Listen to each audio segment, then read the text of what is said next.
What is going on, everybody? This is Raj from Eastside Rage, and I have to say, ever since Resident Evil 2 Remake came about in 2019, the remakes for a lot of stuff, even not just survival horror, other genres have been popping out left and right, more than a whole baby mama pregnant without a plan B and heavily against abortion. Hot girl summer shit.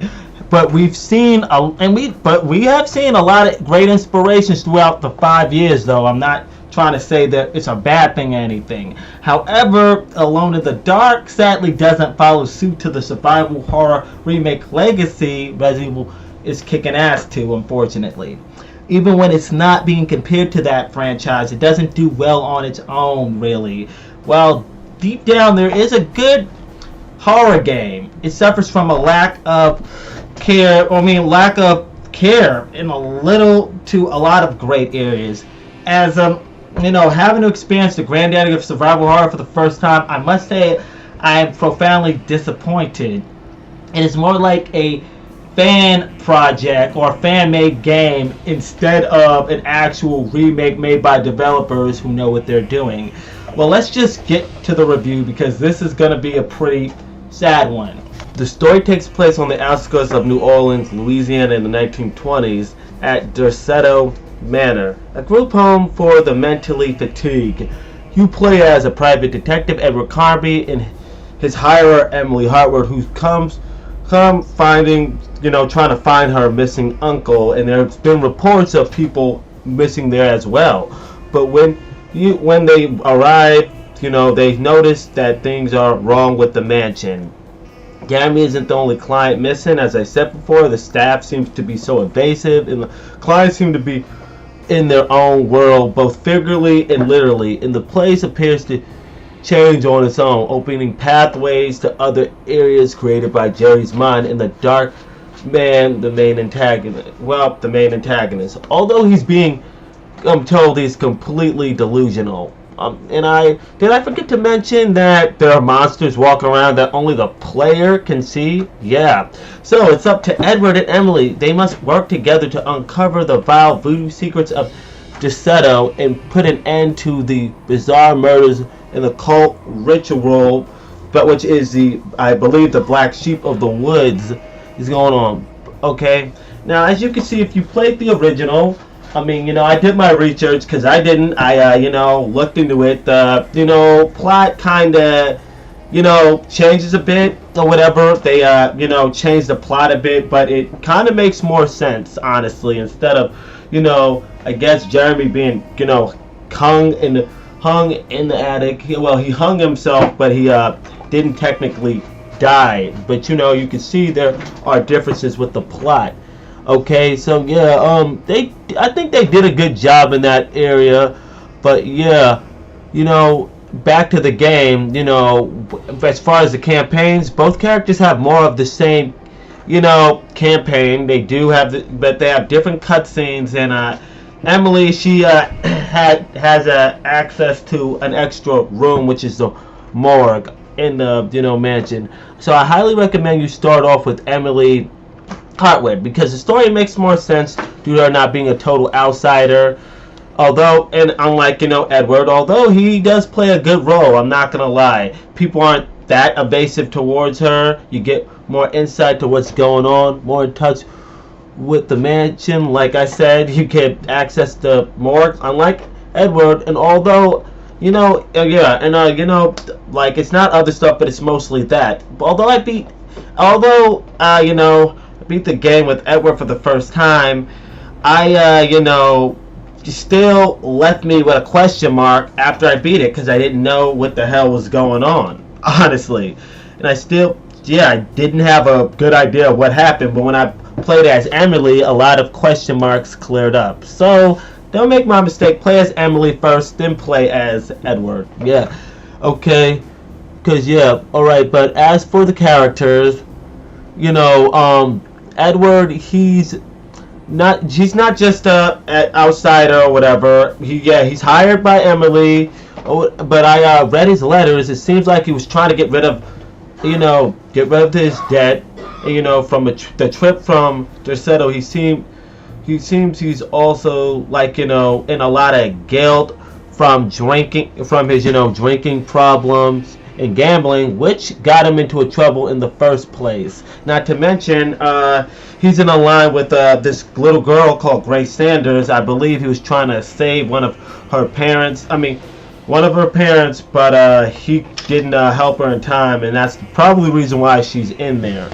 I might have to play the fucking game over to figure it out. But anyway, that's really his damage, guilt. But they both have guilt, because you also got Emily. Emily, she is trying to get her uncle out of Derceto due to the actions of her father putting him there, but is trying to move on from her husband's death, but she can't. And honestly, she does seem like she's aged a bit, despite being in her 30s because of it. There are also, characters. Also other characters. Like Dr. Gray, this lady named Ruth. It was this guy with, these two sisters, Lottie, and this guy with his name was a B. They're all, they're all well acted, they're all well performed, honestly, but, I guess they're, okay, they're not too well acted, they're decent, but, they're not, I guess they feel more interesting on a document you would find in Derceto, to be honest. The setting, and as for Derceto, the setting of Derceto is not bad. It's an ever-changing mansion with a lot of key items and clues, if you know what almost read the wrong line. Look, the worlds are, pretty interesting, because you transition other worlds, but they're only done within 20 minutes, okay, and, probably 10 if you know what you're doing. They should have, to me, added more to it than just the repetitious enemies and the three puzzles in them, and gave them more areas and somewhat like a boss fight to end it. Try to make it more interesting. Not to mention, due to the lack of Derceto, you're the lack of maps outside of Derceto. Derceto's the only one with a map. You're pretty much on your own. As for horror, it mostly relies too much on jump scares, honestly. It's just too, the jump scares, the room will change, something will pop up in your face, or whatever, and that's really it. Like I said before, I feel jump scares are lazy. What makes a game scary is setting atmosphere, enemies, and tone, not jump scares.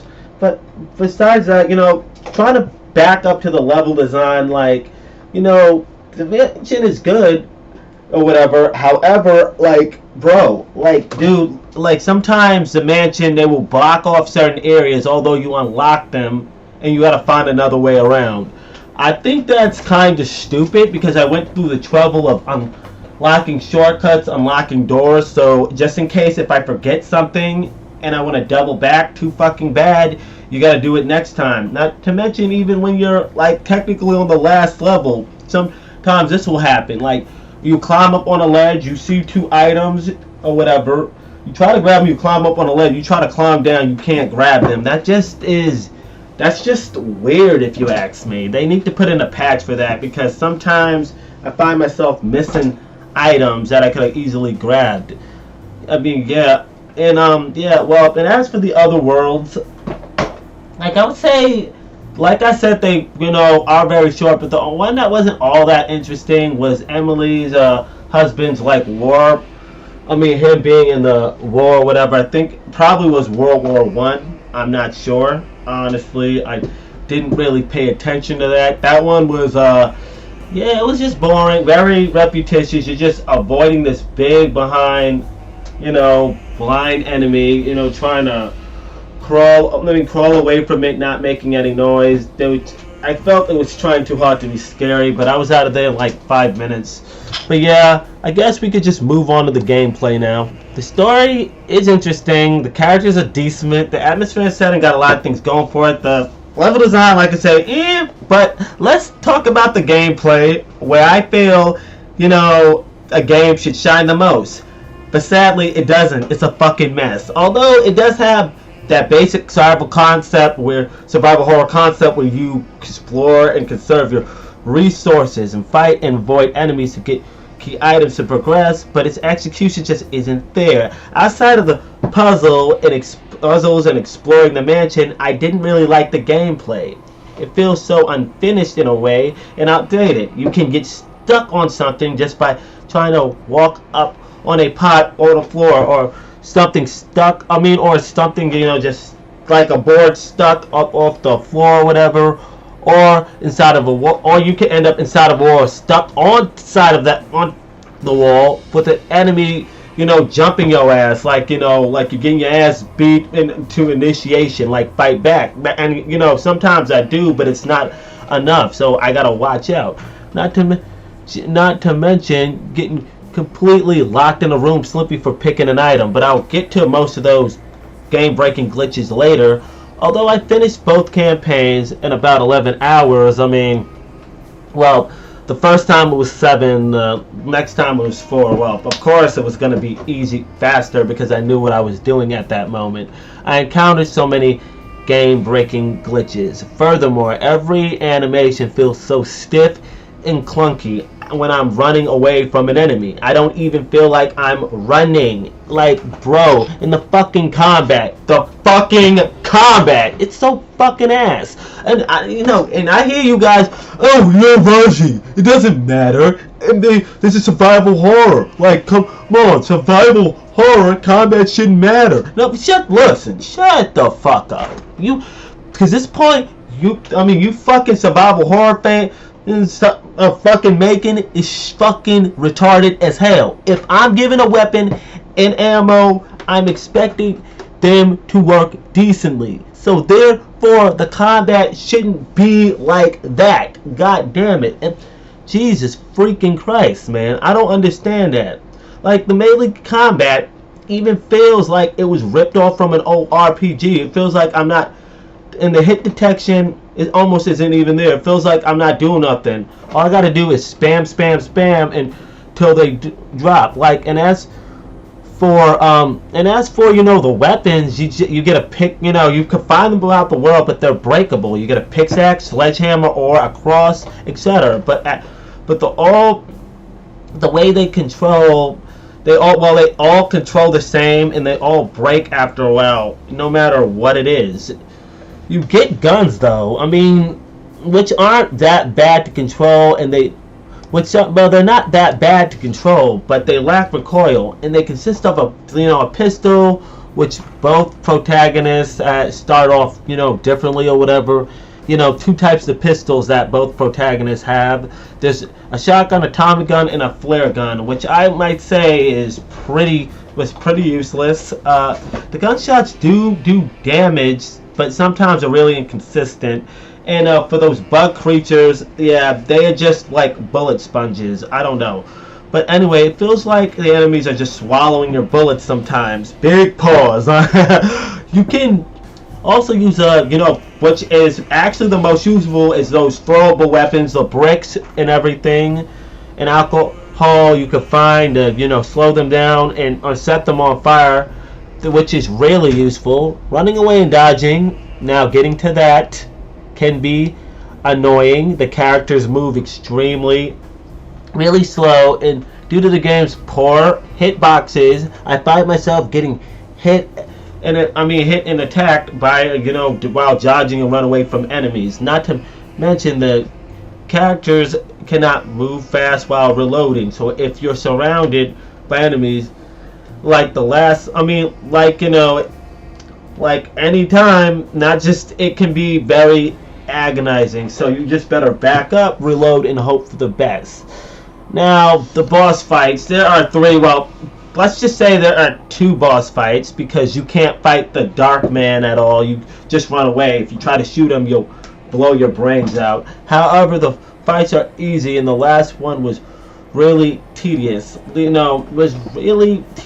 Honestly, it wasn't even hard. It was just stupid. It was just stupid. Like, you go there, face this thing. There's a lot of ammo, whatever. You're shooting them. Then, for some reason, every time it needs to, it's on its last leg. It'll send more people, more enemies out to face you, and a bunch of them, a bunch of enemies, and you gotta make sure you're running and dodging and not let them corner you, because they will jump your ass. It was pretty, a pretty annoying boss fight, but I eventually got it done. Honestly, the second boss fight, I guess, was supposed to be Jeremy or whatever. Wasn't hard at all either. All you gotta do is just shoot this guy, dodge below, and then stab him with this pick. I forgot what it's called, and it's over. Honestly, it wasn't really all that. But as for the enemies, they look really, really fucking weird. I'm not gonna lie. They look weird. They fight weird. They're easy to fool. Once you get the hang of this game's bizarre gameplay mechanics, it's easy to outsmart them tenfold. There are about 5 enemy types, if I recall. Let me see. Those bug-like creatures, swamp creatures, those guys that dig into the ground or whatever. Yeah, all you gotta do is stand up. Those guys who dig into the ground, all you gotta do is just stand on something, or even with them, just any one of them, stand on something and shoot, go a bunch of stairs or whatever, because I think there was just 4, but anyway, look, all you have to do is just that, to be honest. Stand on something, fire off a couple of rounds, because they don't know how to walk around each other. They'll just walk into each other, honestly. The game's AI is just fucking dead, honestly. I don't know what they were thinking. I do not know. It's just laughable, honestly. Yeah, but what's it called? Like I said, the worst enemies I had would be the insects. They were low to the ground, and they take a lot of bullets. I don't know why they do that. Not to mention, they could just grab you out of nowhere and it'll end up into some QTE scene. Like, what type of shit is that? That don't make any sense. Like, this motherfucker's like 6 feet away from me. I'm busting off shots and it just gets on me and I have to tap circle. What? But anyway, okay. Now, the graphics. I would say the graphics are decent and do look breathtaking in some areas, but the character models do look very cartoonish for the game. Some things just off about them.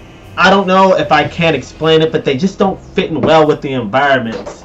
Honestly, I just don't get it. The music and sound design. Well, okay, let's start off with the sound design.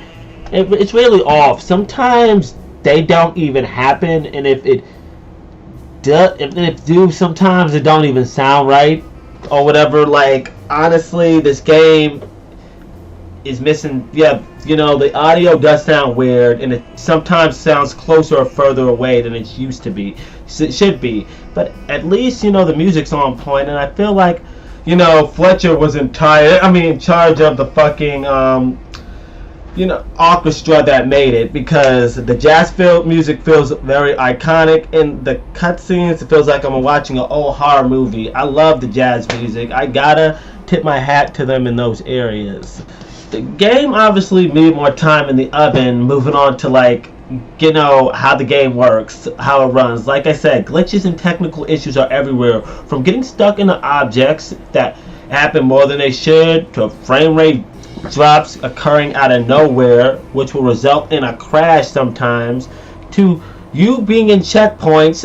You being in checkpoints and another enemies spawning there because they're meant to spawn in that particular checkpoint and jump you on sight.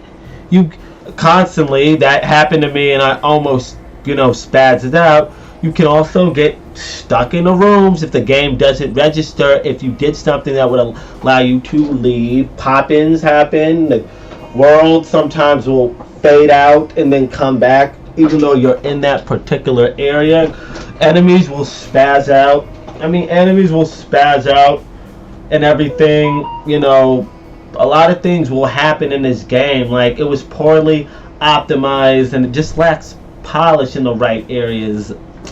Yeah, that's why. I gotta admit, I encountered, I think, if I had to remember, about 6, maybe 7 game-breaking glitches where I had to reload my save. Well, okay, I wouldn't say it's completely broken, honestly, but But this is example that you should quality check all ends of your games. I don't know what the fuck THQ was thinking, but they did no favors releasing the game in this state. All right, I mean, although I mean, for me, I guess you could argue, yeah, they should have made it longer too. Yeah, whatever. Okay, fine. I mean, it's not problem for me. It's not that it's 6 hours. It's just released like this. But let's just move on to the verdict right now. Alone in the Dark 2024 is a good example on how to not remake an iconic survival horror game. It's very buggy, feels outdated, has all sorts of technical problems, is sometimes very boring, has the worst combat I've seen in a long time in a survival horror game. It's very short. Campaign's about 6 hours. They could have done a lot more with it. And yeah, it's painfully just average. So that's why I am painfully giving this game a 5 out of 10, although I did not want to. I really wanted to enjoy it, but I gotta be unbiased here. The only thing it has going for it is its character, story, music, and that basic survival horror feel. But when the gameplay and play aspect, along with the polish and things that like gameplay, combat, polish, game mechanics, the way the animations, those count. Everything just didn't do it for me, and I highly recommend for you to wait for it to go on sale. But anyway, this is Eastside Rage signing out. Keep raging out, and I'll catch you on the next stream.